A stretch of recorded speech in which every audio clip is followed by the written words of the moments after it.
Hello everyone.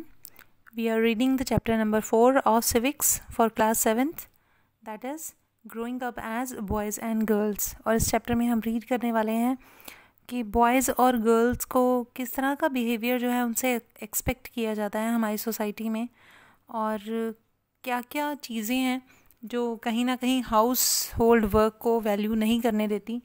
तो society का क्या व्यू रहा है बॉयज़ और गर्ल्स के लिए अलग अलग टाइम पीरियड में, वो सब हम रीड करेंगे इस चैप्टर में। बहुत ही इजी और इंटरेस्टिंग चैप्टर है। तो लेट्स स्टार्ट द रीडिंग।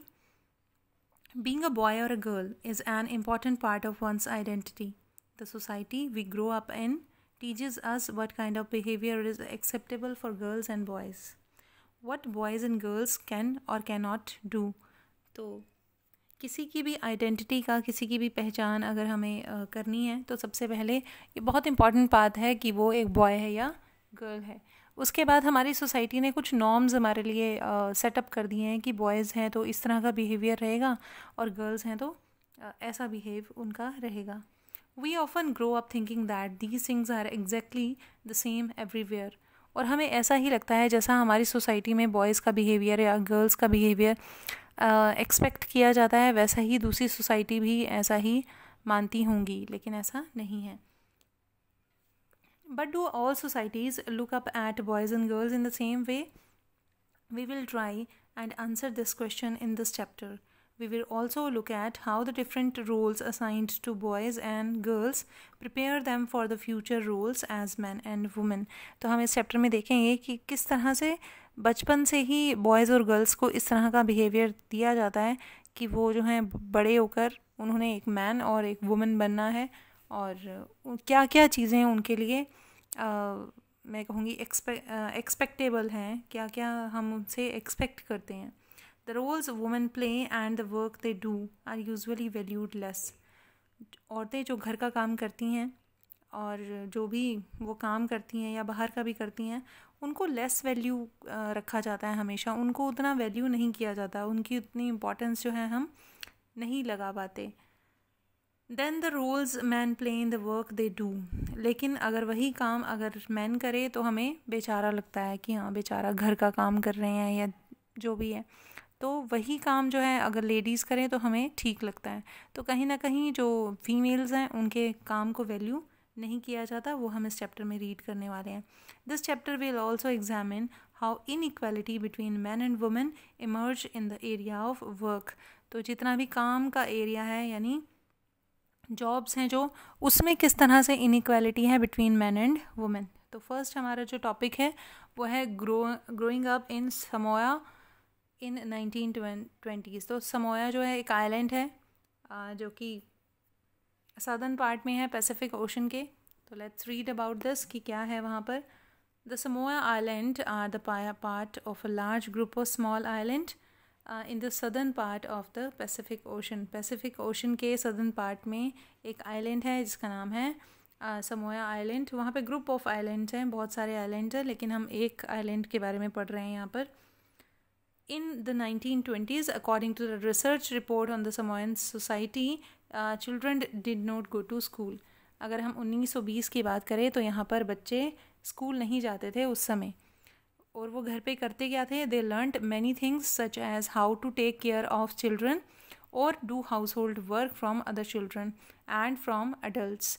तो वो घर पर रहकर ये सीखते थे कि अपने छोटे भाई बहनों को किस तरह से पालना है और घर के कामों को किस तरह से करना है. Fishing was very important activity on the island. Young people therefore learned to undertake long fishing expedition.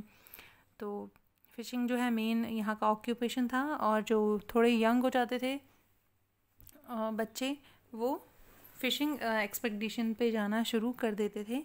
और because but they learned these things at different points in their childhood. लेकिन धीरे धीरे चाइल्डहुड में ही उन्होंने कहीं ना कहीं ये चीज़ें सीख ली थी. जो चीज़ें हमारे घर में होती हैं वो हम अपने आप ही उन चीज़ों को सीखने लगते हैं.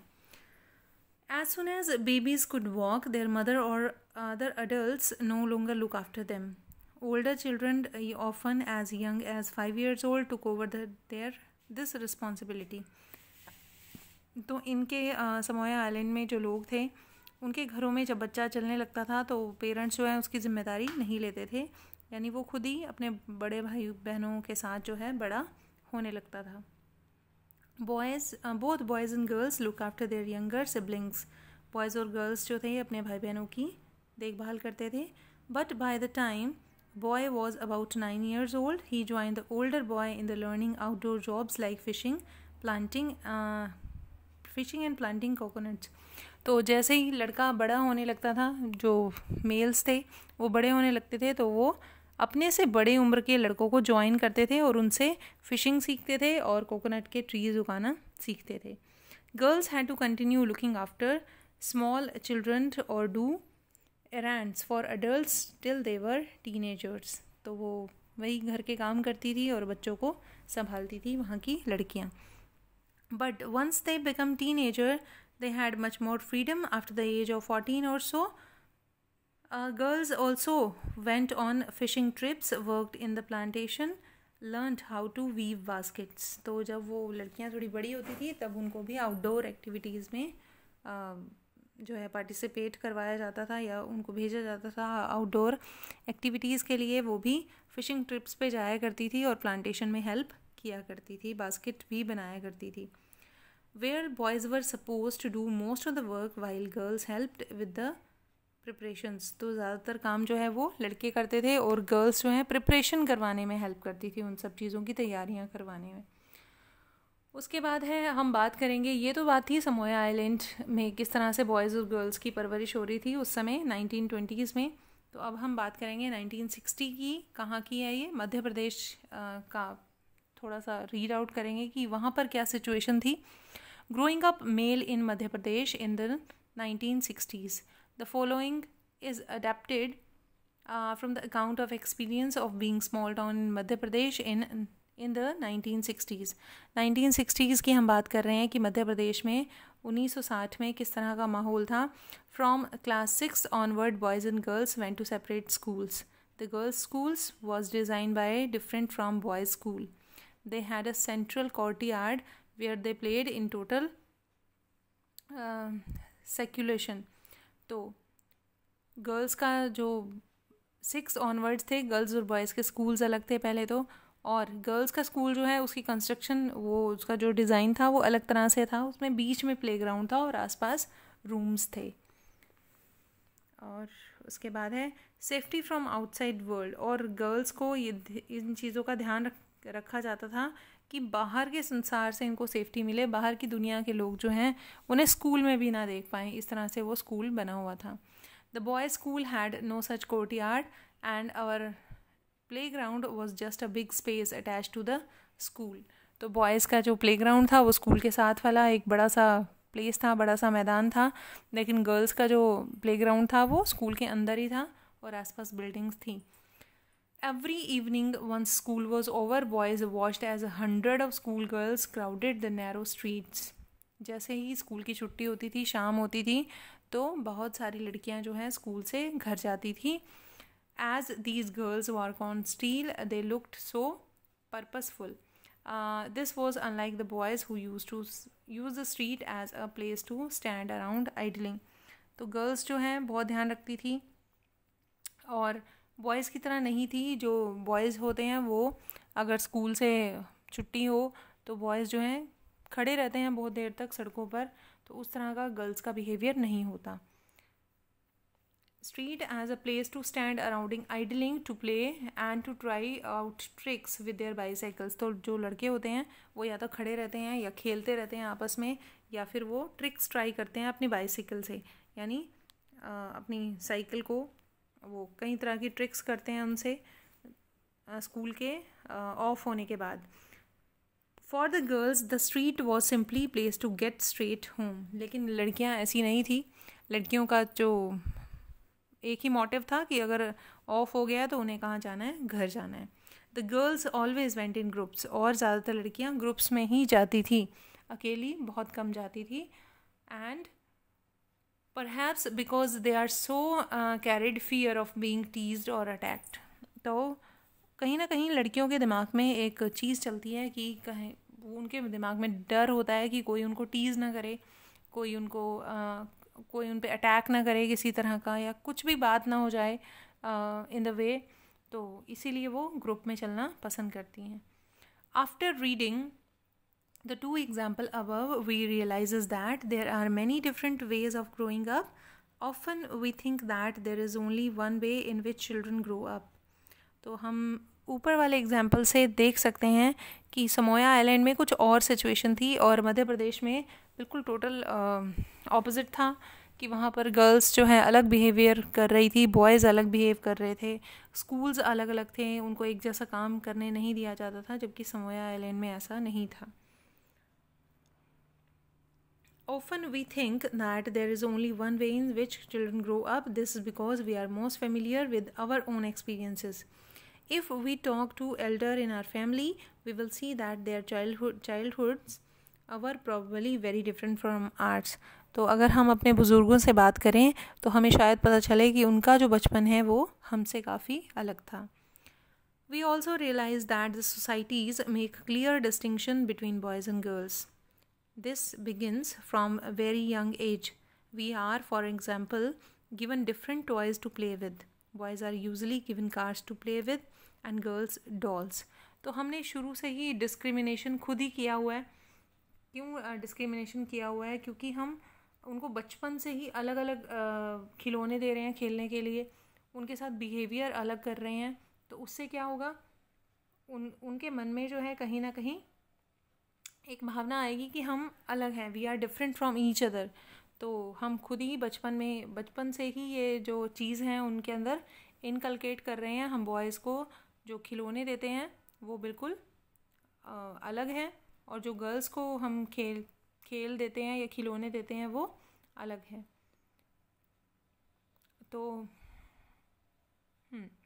Boys can be lot of fun and fun to play with. और बॉयज़ जो हैं खेलते वक्त बहुत हुड़दंग मचाते हैं और वो बहुत फ़न करते हैं. Why are the girls then given dolls and boys cars. तो बॉयज़ जो हैं कार्स देते हैं उनको हम बचपन में, और गर्ल्स को क्या देते हैं, dolls. Toys become a way of telling children that they will have the different future when they become man and women. तो ये टॉयज़ जो हैं एक तरह का इंडिकेशन है बच्चों के लिए कि आपको बड़े होकर अलग अलग लाइफ जीनी है, आपको वुमेन बनना है और आपको मैन बनना है. हम उनको सिखा रहे हैं ये.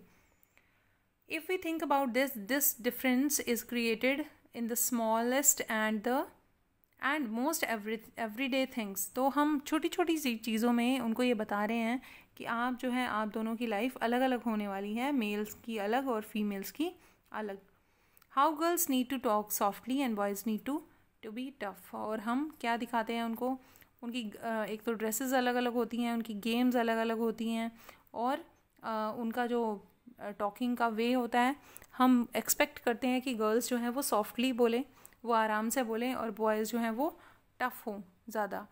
ठीक है, अगर बॉय कोई रोता है तो हम उसको कहते हैं अरे लड़का होकर रो रहा है, तो दैट मीन्स कि हम उससे एक्सपेक्ट कर रहे हैं कि वो टफ़ रहे अपनी लाइफ सिचुएशंस में. तो what games boys should play, how girls need to talk softly and boys need to be tough. All these are ways of telling children that they have specific role to play. तो हम उनको बता रहे हैं कि उनको एक specific role play करना है when they grow up to be men and women. Later in life, this affects the subjects we can study or the career we can choose. तो ये जो सारा बिहेवियर है ये हमारे करियर पे भी असर डालता है. हम उसी तरह के करियर जो है चूज़ कर लेते हैं कई बार जैसा बिहेवियर हमारे साथ हो रहा है. In the most society including our own, the roles man and women play on the work they do are not valued equally. तो हमारी सोसाइटी में जो वुमेन और मैन काम कर रहे हैं उनके वर्क को भी इक्वली वैल्यू नहीं दी जाती. Man and women do not have the same status. Let us look at how the difference exist in the work done by man and women. तो हम देखेंगे कि किस तरह से मैन एंड वुमेन का जो डिफरेंस है वो क्रिएट किया जाता है हमारी सोसाइटी में. तो ये जो है माय मदर वर्क, ये कुछ होम जो हाउस वर्क है उसके बारे में एक स्टोरी है. तो ये आप खुद पढ़ेंगे और नेक्स्ट पार्ट हम शुरू करेंगे लाइव्स ऑफ डोमेस्टिक वर्कर्स थे. Till then bye bye. Hopefully आपको ये पार्ट समझ आया होगा. Thank you very much for listening me.